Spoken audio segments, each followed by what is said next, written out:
Hello everybody, I'm Maya, and today I'm going to be telling you about how to learn tarot. And I'm going to be doing it while I make mango salsa because I am going to a potluck in less than an hour and I have to get going. So I'm going to start on that. I'm just going to try to talk about tarot while I do this, try to multitask as much as I possibly can. I just want to talk to you about how to learn tarot because I feel like the last video that I made about tarot, I just didn't really teach you all the exact best way to learn it, I think. Because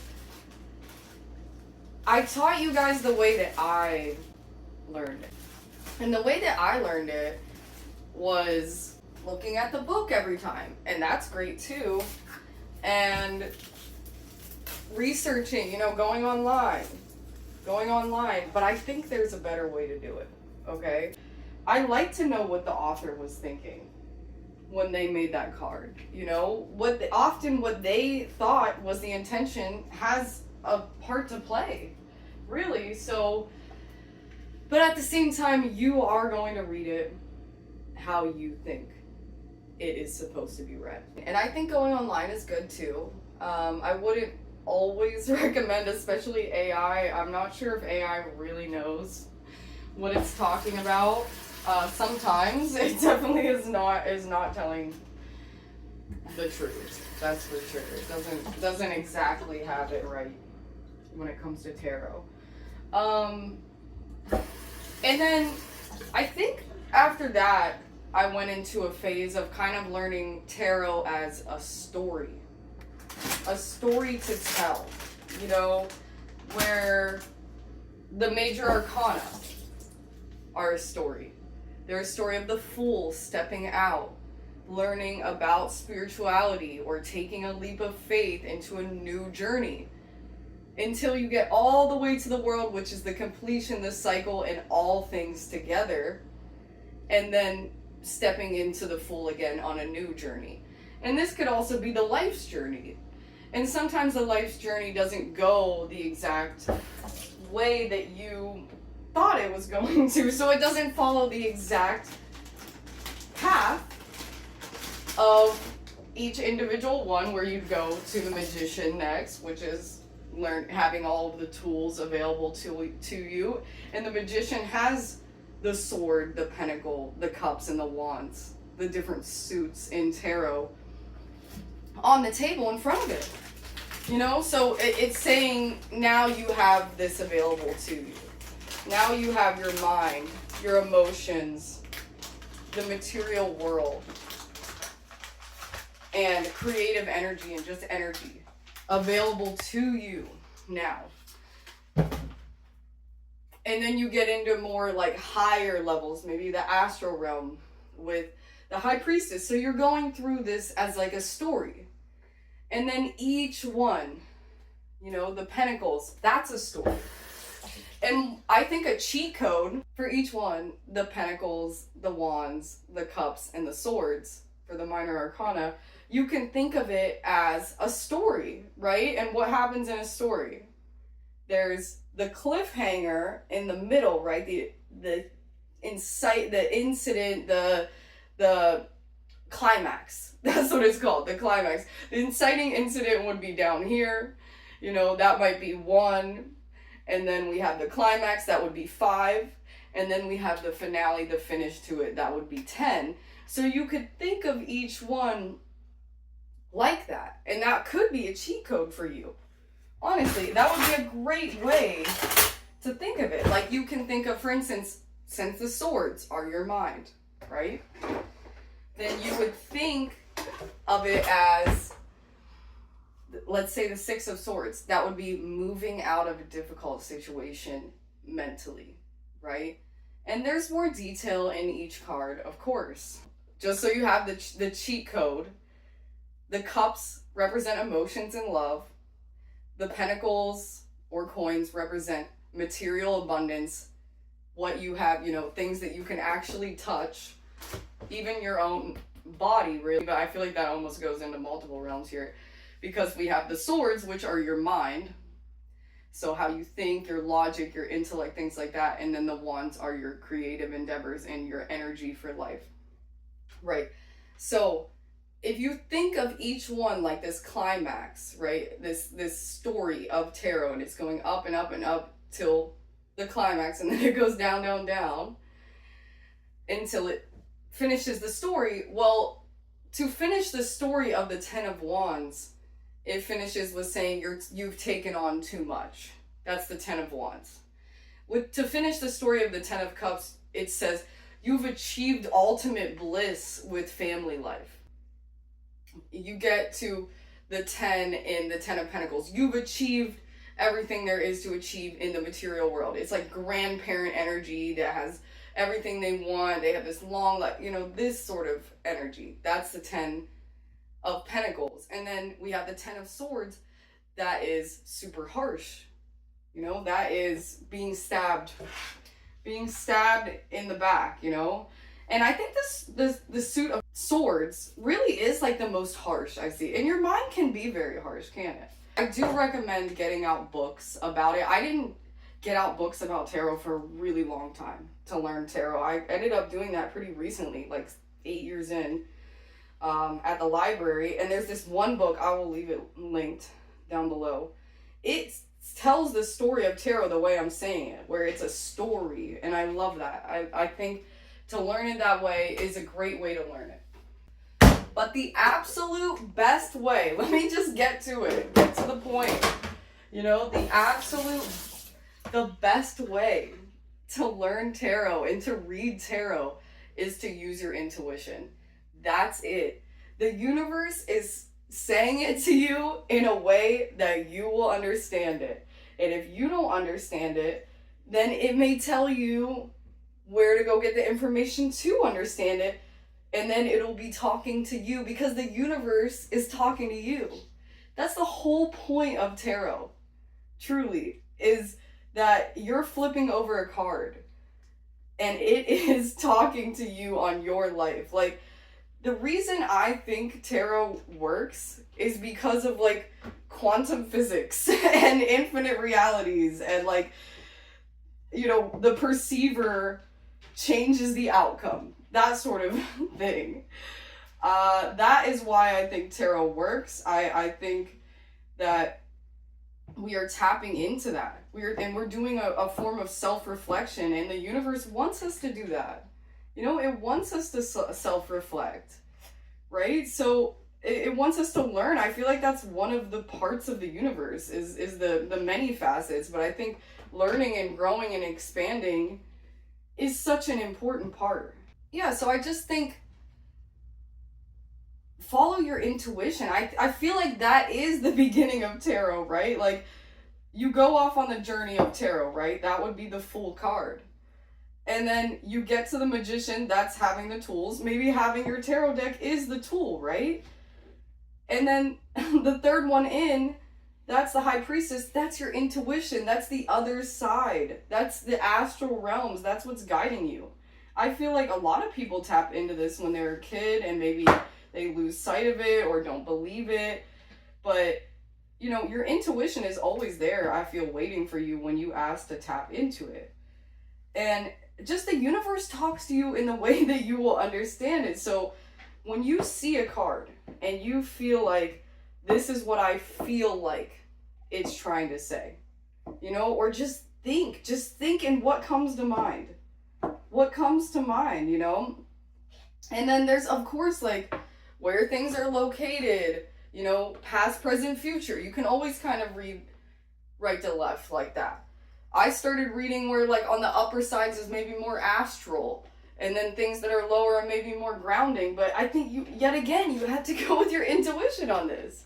Always. And then, you might even be setting up a card reading, like the actual like layout for the card reading intuitively as well, right? You could find one intuitively. I worked with the Celtic Cross for years, and now I just don't think that, I think that it's like telling people things that they already know, like, let's see what really wants to come out by just getting the cards out, right? The way I read is I just kind of shuffle and I just see what pops out and what comes to me. Some people cut the deck. I used to do it that way too. You know, there's many ways. There's so many ways to like the actual nitty gritty, the actual like how you read. You know, how you actually cut it and that. And I can go into that in another video if anybody wants me to do that. But to interpret it, the cheat code to interpreting it. Oh my God, I almost cut myself. The cheat code to interpreting it is using your intuition fully. And if your intuition tells you to go in the book, you go in the book. And if your intuition tells you to go on labyrinthos.com, you go on labyrinthos.com. If your intuition tells you to find a YouTube video about it, you find a YouTube video about that card or that suit. You know, that is how you read it. You, like, for instance, you may feel a different way about a heron or like a devil or something based on what you've experienced in your life. You know, if you've had a moment where you saw a heron and that meant something to you, or you know, maybe you were religious and like a devil means something different to you. I can go through all of the meanings of the card in like a cheat code type way and say, you know, devil means ego, devil means this, devil means that, but they all play together in the reading. Which ones are close to each other? You know, is it above it or is it below it? They may be playing together in this way. The major arcana may be telling the main story of it. The first card that comes out may be telling the main story of it. What does your intuition say? That at the end of the day, that's all you need to know. That's all you need to tap into. You know, for the longest time, I thought, you know, I have to read the book for each card. Or, you know, I just kept noticing when I was out. I always read at festivals. And when I was out reading, I always noticed that I would say the meaning of the card before I looked at the book. You know, I'd be like, oh, I think this one means this. Let me go look at the book. And then I would be right. And it's like, that's because your intuition picks up on it. And the thing is, some parts of the card were so unnecessary for me to read, or like confusing for the person getting read, or just like too many words. Now they're like they're overbogged with the amount of words. This could happen to you while you're trying to read, if you've been on this tarot reading journey, or if this is something new to you and you feel so overwhelmed with how much there is to learn about tarot, you know? And I'm on one of the last legs, I feel, but I feel tarot is a lifelong reflection process. But I think my newest way of learning tarot is really cool. And that is to actually try to draw tarot, like design your own cards. If you think of each card and you really research it to the point where you think of how you would design it for yourself to remember, you design it for yourself to remember, then you might remember that. You know, you might really, because you took that extra time. And they say that, you know, writing things down is one of the best ways to learn. So, you know, you could do it that way as well. Like have a journal where you're writing about tarot and what you're learning with tarot, because that is a good way to learn. And I think there are some forms of like memorization, because some cards really do mean certain things. You know, like the Four of Wands, it means marriage and celebration. I mean, that will probably be on the card. You will probably be able to get that from the card itself. I would say the Rider-Waite deck is a quite difficult deck to read. I think there's much easier decks to read, like the Everyday Witch deck and the Secrets of the Witch's Garden deck and things like that. There are much easier ones to read.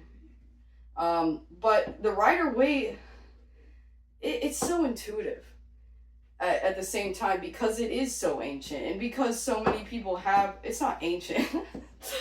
But, you know, it was like, what, I forget, like 1920 or something, the Rider-Waite Smith deck. But it just, it's been used a lot. And it actually does go further than that. There's a French one, I forget what it's called, that was before that, La Salle or something, I forget. But yeah, there's there's more to learn, and I think tarot is a never-ending process. I do. I think that if you really want to give messages, right, to others, then you kind of have to dedicate your life to it in a way. Because you don't want to ever be giving someone the wrong message, right? And you have to get yourself really right. You have to get yourself really right if you're going to be doing that. If you're going to be giving people, you know, like for me, it was about getting sober. It was about doing the things I want to do in life. Like yoga and vending and making my art regularly and, you know, going to community spaces, like things like this. I had to get myself to a very high standard, because how am I going to be telling people how to better themselves if I haven't taken that journey myself? You know, that's what this is about. This is about bettering ourselves to like a very high standard. And like you know, once you've been reading tarot for a long time, or in therapy for a long time, or any sort of self-reflecting practice, you'll almost become hyper aware, self-aware of the things that you do, you know, that are still, that could be brought to the light. Definitely. You'll become extremely hyper aware of that. I feel like there's other ways to learn. I actually took a class. I had been reading for a long time, but I still decided to take a class in person. It was fairly cheap. I don't like paying a lot for for things like classes or certificates. That's why I don't get a lot of certificates or classes, because I feel like there is so much information on the internet to learn from. But I do think that when you take that time to really sit down with somebody, it shows the universe the dedication that you have. And like, everybody sees things a little bit differently and how to read. And I think it is beautiful to like collect other people's forms of reading, you know, maybe get readings from other people just to see how they read. Because like I said, the like actual nitty gritty of it, the actual how they cut the deck and how they, you know, have the experience of tarot may be different than you. I just wanted to tell you guys about just intuitive tarot. I think that is the way. You're trying to learn intuitively. Follow your gut. Follow your instincts. What comes to mind first? What comes to mind first? That's it. That's the cheat code. That's the cheat code. If the thing that comes to mind first is go to this book I have. If the thing that comes first is go to the book that comes with the deck. If the thing that comes to you first is ask a friend, is go online, anything, or I feel like this is what it means. That's what it means. The universe is trying to speak to you, you know, so that you can get that message out for yourself or for others, you know. And if you're just doing it for yourself, I don't think you have to dedicate your life to tarot.